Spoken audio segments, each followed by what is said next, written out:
अस्सलाम वालेकुम नाजरीन, मैं हूं डॉक्टर सहर चावला फिर से आपकी खिदमत में हाजिर एक और इन्फॉर्मेशनल वीडियो के साथ। जिस टॉपिक पे मैं आज बात करने वाली हूं वो टॉपिक बड़ा टेक्निकल है। वैसे तो सारे टॉपिक्स बड़े टेक्निकल होते हैं और उस चीज़ की नज़ाकत को मैं हमेशा समझते हुए अपना टेक्निकल और मेडिकल नॉलेज पेश करती हूँ, लेकिन इस टॉपिक की ख़ास करके टेक्निकलिटी और इसके फेजेस आपको समझाना ज़रूरी है उस रेसिपी और उस हरबे के साथ जिसकी मैं बात करने लगी हूँ। मुझसे मेरे बहुत सारे क्लाइंट्स भी पूछते हैं कि डॉक्टर सहर आपका सीड साइकिलिंग के बारे में क्या ख्याल है, जो कि हार्मोनल रेगुलेशन के लिए होती है, जो कि उन ख़वातीन को दी जाती है जिनके हार्मोनल लेवल्स को हम रेगुलेट करना चाहें, जो कंसीव करना चाह रही हैं, माँ बनना चाह रही हैं। तो मैंने सोचा कि मैं सबके सवालों का जवाब एक ही वीडियो के थ्रू आपके पास दे देती हूँ। सबसे पहले तो मैं ये बताती चलूँ कि सीड साइकिलिंग नेचुरोपैथ की एक बहुत ही बेहतरीन, बहुत ही आजमाई हुई और बहुत ही सेफ रेमेडी है जो कि आप इस्तेमाल कर सकते हैं, जो कंसीव करने में तो आपको मदद कर ही सकती है अगर आपका प्रॉब्लम एस्ट्रोजन और प्रोजेस्टेरॉन रेशो की डिस्टर्बेंस से एसोसिएटेड है। बहुत चांसेस हैं इस बात के कि ये आपकी हेल्प कर सके। इसके अलावा इसके और भी बहुत सारे फ़वाइद हैं जिस पर हम इस वीडियो पर रोशनी डालेंगे, तो इस वीडियो को एंड तक देखना ना भूलें। इसके फ़वाइद और इसकी टेक्निकलिटी बयान करने से पहले मैं आपको ये बताती चलूँ कि जब भी आप कोई ऐसी ट्रीटमेंट या कोई ऐसा डाइट चार्ट या ऐसे डाइट रिजीम में एंटर होते हैं जिसका आपका रिज़ल्ट जो है वो हार्मोन से एसोसिएटेड होता है, तो हार्मोन्स के लेवल्स चेंज होने में टाइम लगता है। ऐसा नहीं होता कि आपने एक दिन कोई ट्रीटमेंट या थेरेपी शुरू की और अगले दिन आपको उसके रिजल्ट्स जो हैं वो अचीव हो गए। This is not possible. कम से कम 3 से 4 महीने लगते हैं जब आप डाइट के थ्रू, जब आप नेचुरोपैथ के थ्रू, आप न्यूट्रिशनल रेमेडीज़ के थ्रू हार्मोनल इश्यूज़ का इलाज करते हैं। चाहे वो हार्मोनल इश्यूज़ डायबिटीज़ से एसोसिएटेड हो, वो फीमेल हार्मोन से एसोसिएटेड हो, वो सेक्स हार्मोन से मेल फीमेल से एसोसिएटेड हो, या किसी भी चीज़ से आपके पास एसोसिएटेड हो। वो सारी ख़वातीन जो कंसीव करना चाहती हैं, इनफर्टिलिटी के कंसीव करने में मुश्किलात के बेपनाह कॉजेज़ होते हैं जो हार्मोन से रिलेटेड होते हैं, और ये जो आपके फ़ीमेल हार्मोन, हम ख़वातीन की बात करें, एस्ट्रोजन और प्रोजेस्टेरॉन, ये बहुत सारे लेवल्स पर आपके रिप्रोडक्टिव सिस्टम की हेल्थ को और आपकी कंसीव करने की एबिलिटी को अफेक्ट कर सकते हैं। जो ओवरीज़ है उसकी डेवलपमेंट को भी अफेक्ट कर सकते हैं। ओवरीज़ के अंदर जो एग बनना होता है, उसने राइप होना होता है, उसने रिलीज़ होना होता है, इन सब चीज़ों को भी ये अफेक्ट कर सकते हैं। अगर वो अपने टाइम पर राइप हो गया है, रिलीज़ हो गया है, फर्टिलाइज भी हो गया स्पर्म के साथ, तो ये इस चीज़ को भी अफेक्ट कर सकते हैं कि वो यूट्रस में, बच्चेदानी में किस तरह से इम्प्लांट होता है। और अगर वो इम्प्लांट होता भी है, यानी वो आपके पास बच्चा जो है वो कंसीव हो भी जाता है बच्चेदानी में, तो क्या उसकी कंसेप्शन हेल्दी है, यूट्रस की जो लाइनिंग है वो इतनी हेल्दी है कि वो उस प्रेगनेंसी को सपोर्ट कर सके, कि वो पाया तकमील तक पहुंच सके। ये सब चीज़ें जो हैं ये आपके एस्ट्रोजन और प्रोजेस्टेरॉन लेवल से रिलेटेड हैं। और जी हाँ, आपके पास खुराक में ऐसी चीज़ें मौजूद हैं जिससे आप ये एस्ट्रोजन और प्रोजेस्टेरॉन लेवल्स रेगुलेट कर सकते हैं। बस आपको ऑथेंटिक नॉलेज की और उसको अप्लाई करने की ज़रूरत है। इसी रेगुलेशन से एसोसिएटेड हमारे पास आज का टॉपिक है जो कि सीड साइकिलिंग से एसोसिएटेड है। 4 टाइप के सीड्स आपके पास सीड साइकिलिंग में यूज़ किए जाते हैं। जैसा कि नाम इंडिकेट कर रहा है, पूरी साइकिल को ये रेगुलेट करता है, यानी आपने इसको साइकिल में यूज़ करना है। जो सीड्स आप सीड साइकिलिंग में यूज़ करते हैं वो आपके पास फ्लैक्स सीड हैं, पम्पकिन सीड्स हैं। फ्लैक्स और पम्पकिन सीड्स आप पहले फेज़ में यूज़ करते हैं, और दूसरे आपके पास सेसमी सीड्स और सनफ्लावर सीड हैं जो कि आप अगले फेज़ में यूज़ करते हैं। फ्लैक्स सीड और पम्पकिन सीड आपके एस्ट्रोजन लेवल को रेगुलेट करते हैं, और सेसमी सीड्स और सनफ्लावर सीड्स जो हैं वो आपके प्रोजेस्टेरॉन लेवल्स को दूसरे फेज़ में जाके रेगुलेट करते हैं। ये फेजेस क्या है और मैं क्या बात कर रही हूँ ये बताने से पहले मैं आपको एजुकेट करना चाहूँगी, क्योंकि मैं चाहती हूँ कि आप सब स्टूडेंट्स बन जाएँ फॉर लाइफ, क्योंकि हर कामयाब इंसान को फॉर लाइफ एक स्टूडेंट होना चाहिए। तो मैं आपको बताना चाहूँगी कि मैं किन फेजेस और किस रेगुलरिटी की बात कर रही हूँ। जो मेंस्ट्रुअल साइकिल होती है हमारी ख़वातीन की, उसके 3 फेजेस होते हैं। पहला फेज़ उसका फॉलिकुलर फेज़ होता है, दूसरा फेज़ उसका ओवुलेशन फेज़ होता है, तीसरा फेज़ जो होता है वो उसका ल्यूटियल फेज़ होता है। अब जो फॉलिकुलर फेज़ होता है जिसमें एग जो है वो राइप हो रहा होता है ओवरी के अंदर, उसमें एस्ट्रोजन लेवल्स हमारे पास ज़्यादा होते हैं। जो हमारे पास आपका ओवुलेशन फेज़ होता है, जब ओवुलेशन फेज़ आता है आपके FSH LH लेवल्स ये तो ऊपर जाते ही हैं, साथ आपका जो एस्ट्रोजन प्रोडक्शन है, एस्ट्रोजन का लेवल भी आपके पास ऊपर जाता है। ओवुलेशन होते ही आपके पास एस्ट्रोजन के लेवल्स नीचे आते हैं, और जैसे ही एग रिलीज़ हो जाता है ओवरी से, तो आपका तीसरा और फाइनल फेज स्टार्ट हो जाता है जो कि आपका ल्यूटियल फेज होता है। अब ल्यूटियल फेज में आपके पास प्रोजेस्टेरॉन लेवल जो है वो ऊपर जाता है। लेकिन यहाँ पर एस्ट्रोजन लेवल और प्रोजेस्टेरॉन लेवल का एक ख़ास रेशो भी मेंटेन होना ज़रूरी है। अगर ये ल्यूटियल फेज़ आपके पास डिस्टर्ब हो जाए, यहाँ पर प्रोजेस्टेरॉन का लेवल उतना ऊपर ना जा पाए जितना ऊपर उसको जाना चाहिए, या एस्ट्रोजन और प्रोजेस्टेरॉन का एक ख़ास रेशो मेंटेन ना हो, तो आपके पास जो बच्चा है वो बच्चेदानी में हेल्दी तौर पर कंसीव नहीं होता, या तो वो कंसीव हो ही नहीं पाता, जो आपके पास एम्ब्रियो है वो इम्प्लांट हो ही नहीं पाता, जो एंडोमेट्रियल लाइनिंग है यूट्रस के अंदर की लाइनिंग वो इतनी स्ट्रॉन्ग हो ही नहीं पाती कि वो उसके कंसीव करने को उसको सपोर्ट कर सके। और अगर हो भी, इसके लेवल्स नॉर्मल नहीं है, प्रोजेस्टेरॉन के लेवल उस तरह हाई नहीं रहते जितने उनको रहने चाहिए, तो आगे जाके ये प्रेगनेंसी पाए तकमील तक नहीं पहुंच सकती और खुदा न खास्ता एबॉर्शन हो सकती है। अब आपके पास ये सीड्स क्या करते हैं? फेज़ 1 में आपके पास जो आपके फ्लैक्स सीड्स हैं उनमें आपके पास होते हैं जनाब फाइटोएस्ट्रोजन और प्लांट लिग्नेंस।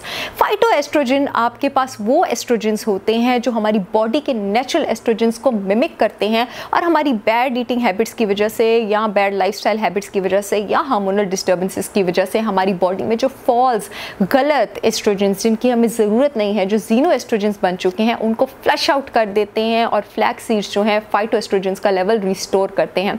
अब इस फ्लैक्स सीड्स में बड़ी खूबसूरत एबिलिटी है। एस्ट्रोजन के लेवल को ये सिर्फ इंक्रीज़ नहीं करते नाज़रीन, मैंने आपको कहा है ये एस्ट्रोजन के लेवल्स को रेगुलेट करते हैं।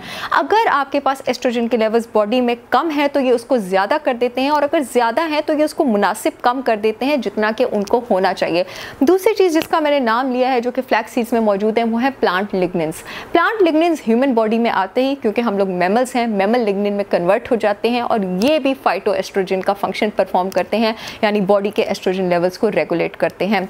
दूसरा सीड जो कि हम आपके पास इसमें ले रहे हैं, फेज़ 1 में ले रहे हैं, वो आपके पास पंपकिन सीड है। पंपकिन सीड में नाज़रीन मौजूद होता है जिंक, और जिंक आपके पास प्रोजेस्टेरॉन लेवल्स को बिल्कुल रेगुलेट कर देता है नेक्स्ट फेज़ में एंटर होने से पहले, इससे पहले कि वो एंड वाले ल्यूटियल फेज़ में एंटर हो जिस टाइम हमने उसको प्रिपेयर करना है।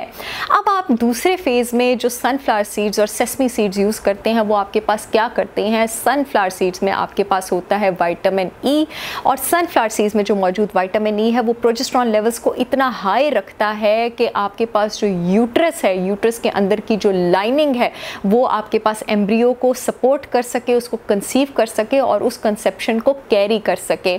और सेसमी सीड्स में मौजूद होते हैं आपके पास पॉलीफिनॉल्स, और ये पॉलीफिनॉल्स जो है मैंने बात की थी, अगर एस्ट्रोजन और प्रोजेस्टेरॉन का ख़ास रेशो मेंटेन ना रहे तो जो प्रेगनेंसी है वो आपके पास पाया तकमील तक नहीं पहुंच सकती, कंसेप्शन नहीं हो सकती। तो ये आपके पास पॉलीफिनॉल्स एस्ट्रोजन के लेवल को ज़रूरत से ज़्यादा बढ़ने नहीं देते, एस्ट्रोजन और प्रोजेस्टेरॉन का रेशो जो है वो मेंटेन रखते हैं, एक हेल्दी एम्ब्रियो की डेवलपमेंट करते हैं। आपके पास फ्लैक्स सीड्स और पंपकिन सीड्स में मौजूद आयरन भी होता है, सेलेनियम भी होता है, जिंक भी होता है, मैग्नीशियम, मैग्नीज और दूसरे मिनरल्स भी होते हैं जो कि एक हेल्दी एग की डेवलपमेंट को प्रमोट करते हैं, आपके हेल्दी फॉलिकल की डेवलपमेंट को प्रमोट करते हैं, हेल्प करते हैं उसको कि वो टाइम पर रप्चर करे और एग का टाइमली रिलीज़ हो, क्योंकि एग का टाइमली रिलीज़ होना कंसेप्शन के लिए बहुत ज़्यादा इम्पॉर्टेंट है।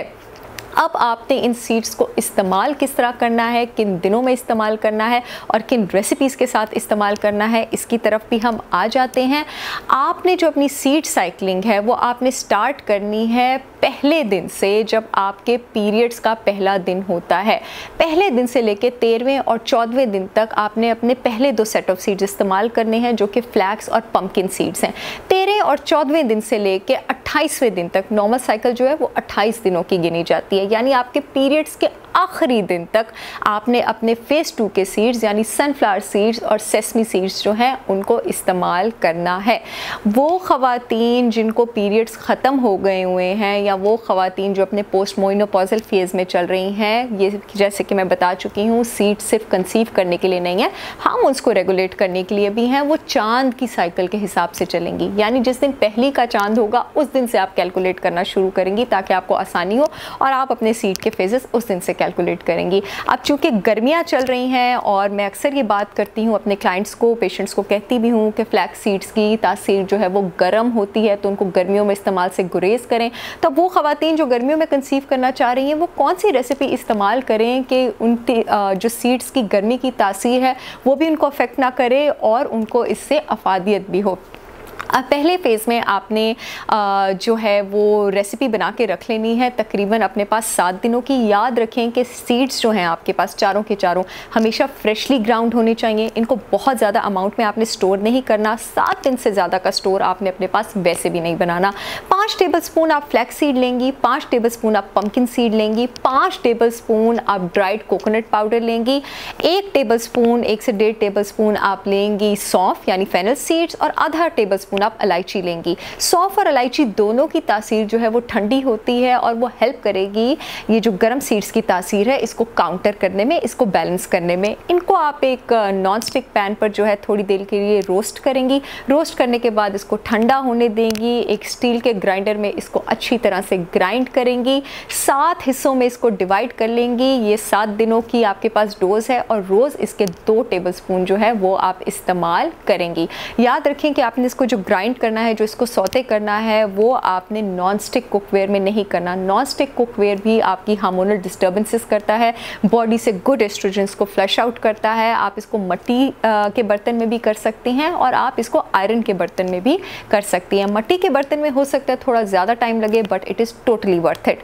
फेज़ 2 की रेसिपी भी आपके पास बिल्कुल सिमिलर है। 5 tablespoon sesame seeds, 5 tablespoon sunflower seed, 5 tablespoon dried coconut powder आप देंगे। उसी तरह 1 से 1.5 टेबलस्पून आप लेंगे सौंफ और आधा टेबलस्पून आप लेंगे इलायची। इसको ग्राउंड करेंगे, इसको आप सौते करेंगे, इसको ग्राइंड करेंगे ठंडा होने के बाद और इसको आप 7 हिस्सों में डिवाइड कर लेंगे। रोज़ इसके आप 2 टेबलस्पून लेंगे। अगर आप ऑलरेडी प्रेग्नेंट हैं तो आपने इस सीड साइक्लिंग का यूज़ नहीं करना। आपको अपने हार्मोनल रेगुलेशन में इसको इंटरप्ट करने की ज़रूरत नहीं है। अगर आप कोई कॉन्ट्रासेप्टिव्स ले रहे हैं कंसीव करने के लिए, कोई हार्मोन्स रेगुलेट करने की मेडिसिन ले रहे हैं, हो सकता है ये सीड साइक्लिंग वाली थेरेपी जो है वो आप पर असर ना दिखाए। इनमें से किसी भी सीड से अगर आपको एलर्जी है तो आपने यूज़ नहीं करना है। नाज़रीन, मैं यहाँ पर फिर से बताती चलूँ कि किसी भी न्यूट्रिशनल रेमेडी का हार्मोन्स पर ओवरनाइट असर नहीं होता। 3 से 4 महीने लगते हैं उसको अपना असर दिखाने में। तो इस्तेमाल इसका मैं आपको ज़रूर रिकमेंड करूँगी उन कंडीशंस के अलावा जिन कंडीशंस का नाम मैं ऑलरेडी ले चुकी हूँ। और अब मैं आपको एंड में बोनस बताती चलूँ कि कंसीव करने के अलावा सीड साइक्लिंग जो है वो किस किस चीज़ में हेल्प कर सकती है। आपके ब्लड कोलेस्ट्रॉल लेवल्स को नीचे लाने में हेल्प कर सकती है, ब्लड शुगर लेवल को रेगुलेट करने में हेल्प कर सकती है, क्योंकि आपके पास जो सीड्स होते हैं वो फाइबर में रिच होते हैं। तो ये आपके पास वेट लॉस में हेल्प कर सकती है। जिनको एक्नी का प्रॉब्लम है, जिनको ड्राई हेयर का प्रॉब्लम है, क्योंकि सीड्स में आपके पास ओमेगा 3 फैटी एसिड्स होते हैं जो कि हेल्दी मॉइस्चर प्रोवाइड करते हैं स्किन को और हेयर को, ये उनके लिए बहुत ज़्यादा अच्छी है। जिन लोगों को थायराइड प्रॉब्लम है, ये थायराइड प्रॉब्लम के लिए बहुत ज़्यादा अच्छी है। जिनको हाजमे का प्रॉब्लम है उनके लिए बहुत ज़्यादा अच्छी है। जिस्म में बहुत ज़रूरत से ज़्यादा वाटर रिटेंशन जिनको होता है, ये सीड साइक्लिंग उनके लिए बहुत ज़्यादा अच्छी है, क्योंकि अक्सर वाटर रिटेंशन प्रोजेस्टेरॉन के ज़्यादा लेवल्स होने की वजह से होता है। इसमें तासीर होती है जिस्म में एक्स्ट्रा पानी जो है उसको रोक के रखता है। तो जब प्रोजेस्टेरॉन लेवल्स रेगुलेट होते हैं, आपकी वाटर रिटेंशन लेवल्स जो है वो भी साथ साथ रेगुलेट हो जाते हैं। इसके अलावा ये उन सब लोगों के लिए बहुत अच्छी है जिनको हेल्दी इंटेक चाहिए, magnesium, manganese, zinc, copper, iron और बी विटामिन्स का। मुझे उम्मीद है कि वीडियो आपके बहुत काम आएगी। इसमें आपको कुछ ऐसी इंफॉर्मेशन मिली होगी जो आपके लिए थोड़ी नई भी होगी और कारआमद भी होगी। इंशाल्लाह बहुत जल्द आप लोगों से एक और इन्फॉर्मेशन वीडियो के साथ मुलाकात होगी। तब तक के लिए मुझे इजाज़त दें। अल्लाह हाफिज़।